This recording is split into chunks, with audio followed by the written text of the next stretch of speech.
Mag-ingat sa paglalagay at pagdadala ng bala sa loob ng maleta.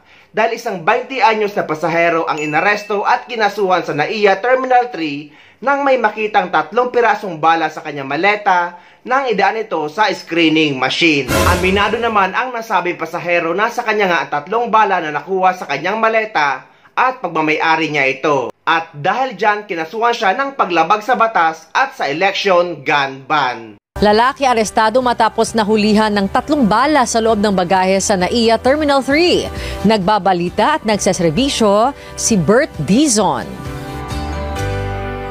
ATV, inaresto nga ng PNP Aviation Security Group ang isang 20-year-old na lalaki matapos mahulihan ng 3 piraso ng bala sa loob ng bagahe nito.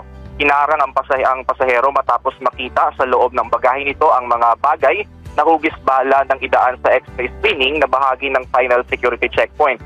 Agad naman na nagsagawa ang mga otoridad manual inspection at dito na nga tumambad sa mga otoridad ang 9mm caliber na mga bala. Katuwiran naman ng pasahero ay nakalimutan niyang tanggalin ng mga bala sa loob ng kanyang bagahe.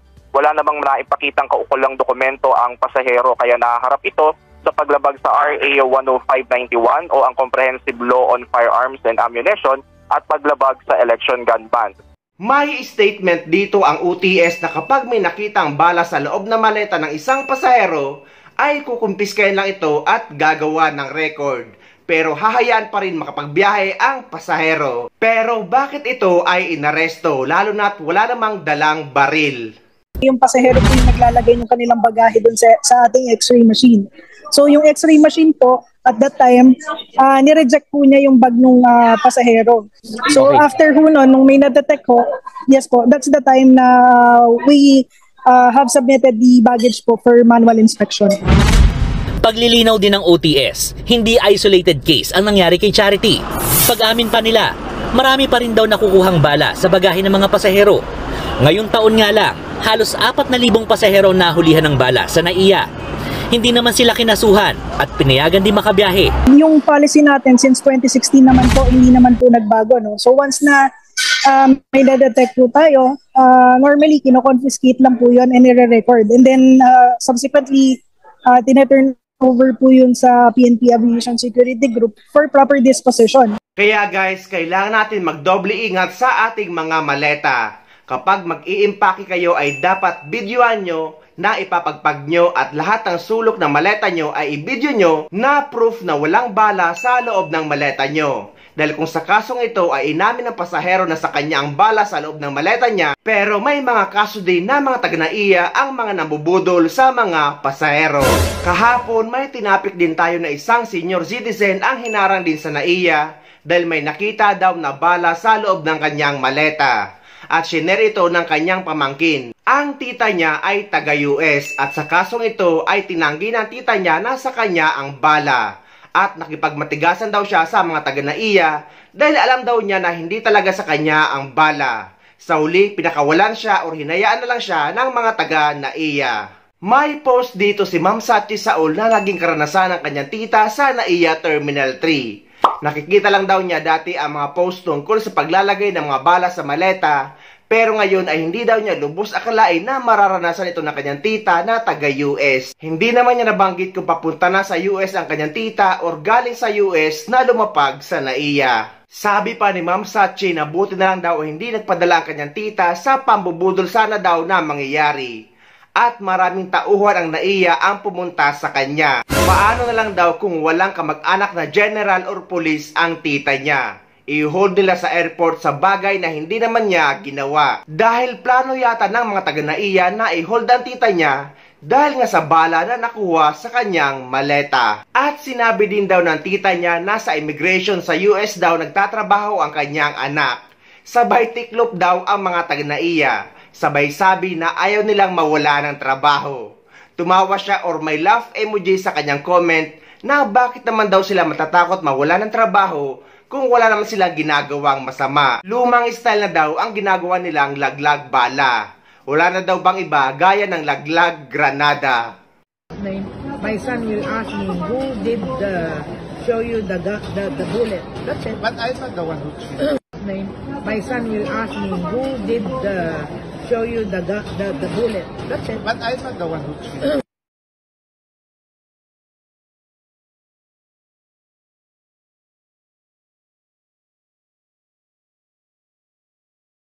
Yan ang mapapala ng mga tauhan sa NAIA na nangmomodus ng mga pasahero. Sino ba naman ang magdadala ng ganyang bala na ganyan pa ang itsura? Halatang matagal nyo na yan na itatabi at naghihintay lang kayo ng bibiktimahin. Sino bang pasahero, lalo na kung senior citizen, ang magdadala ng bala na yan sa kanilang maleta? At wala nang maniniwala sa inyo dahil matagal nyo na yang gawain. Kaya sa mga pasahero, magdoble ingat kayo kapag dadaan kayo sa NAIA. Kamakailan, ngayong buwan lang din nag-viral mag-inang pasahero naman na papunta sa ibang bansa ang hinabol at pinuntahan ng mga taga-NAIA sa boarding area dahil may nakita daw bala sa kanilang maleta. Kaya nagpatulfo ang mag-ina dahil duda sila sa ginawa ng mga officer dahil kung may nakitang bala daw sa kanilang maleta o sa kanilang bag ay sa screening area pa lang ay haharangin na sila. Bakit pa daw sila hahabulin sa boarding area? Muntikan ng maudlot ang bakasyon ng isang mag-ina sa Vietnam. Bago kasi sila makasakay ng eroplano, hinabol sila ng security at sinabing nakitaan ng bala ang bag na dala nila. Naabala na nga, tinawanan pa raw ng security ang galit ng mga biktima. Live mula sa NAIA, nasa frontline ng balitang yan, si Reniel Pawid, exclusive. Reniel, kumusta ang mag-ina at natuloy pa ba ang kanilang biyahe? Nakarating naman sa Vietnam yung mag-ina nito ring Huwebes, no? At pero dahil nga sa trauma, tila ito na raw yung kanilang huling lipad matapos nga itong nangyaring insidente. Bala? Saan dito bala? Wala naman. Pakiano niyo po? Wait lang. Ano po? Rosary. Halos ibulatlat na ng senior citizen na si Ruth Adele ang kanyang bag sa boarding area ng NAIA Terminal 3 nitong Huwebes. Matapos kasing makalagpas sa huling screening area, laking gulat nila ng anak na si Kai nang bigla silang sinundan ng 3 airport security officers. May dalang cellphone photo ang mga ito at sinabing may lamang bala umano ang bag ni Ruth. Pero matapos ang higit 5 minutong kalkalan, So hindi nga kami. sa isang exclusive interview, sinabi ni Kai sa News 5 na nakasisiguro siyang hindi x-ray photo ng bag ng kanyang ina ang ipinakita ng mga security officer.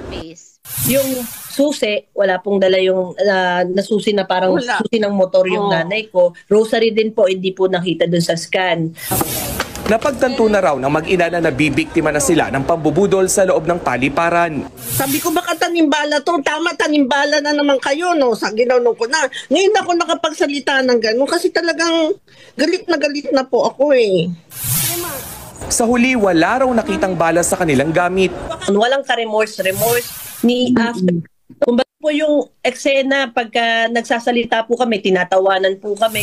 Ang malala, makikitang nagtatawanan pa ang mga security officer na tila walang naabala o naperwisyo. Dekada na ang lumipas ng pumutok ang tanimbala scam sa NAIA. Pero 2025 na, tila on-board pa rin ang ganitong klase ng pambubudol. Ang siste sa ganitong modus, tataniman umano ng isang security personnel ng bala ng baril ang bagahe ng isang pasahero at saka hihinga ng pera kapalit ng kanilang pag-alis at record-free na pasaporte. Wala pang komento ang Office for Transportation Security tungkol sa insidente, pero pilit namin silang kinukunan ng panig. Nitong Huwebes lang din nanumpa si Undersecretary Arthur Bisnar bilang administrator ng OTS. Dito niya nabanggit na isa sa kanilang tututukan ang pagwawalis ng mga tiwali at abusado sa kanilang hanay. Just sir, kakakausap lang natin doon sa mag-ina, doon sa Vietnam, no? At kanilang sinabi na hindi nila titigilan itong 3 security personnel dito sa airport hanggat hindi sila nabibigyan ng hustisya doon sa nangyaring aberya nitong nakaraang linggo at posible rin na magsampa sila ng kaso. Ang nakakabahala ngayon dito, Jester, ay yung ilan sa mga tao ng gobyerno na dapat makapagkatiwalaan nitong commuting public o nitong taong bayan pagdating sa transportasyon ay tila sila pa yung nagbibigay ng problema sa ating mga kapatid at sila rin yung dahilan kung bakit nawawalan na ng tiwala yung taong bayan sa sistema dito sa ating bansa. Sa panahon ngayon, ang tangi nating magagawa ay maging maingat, maging alerto lalo na kapag nasa NAIA tayo. At laging magdasal na sana bawat biyahe natin ay maging ligtas.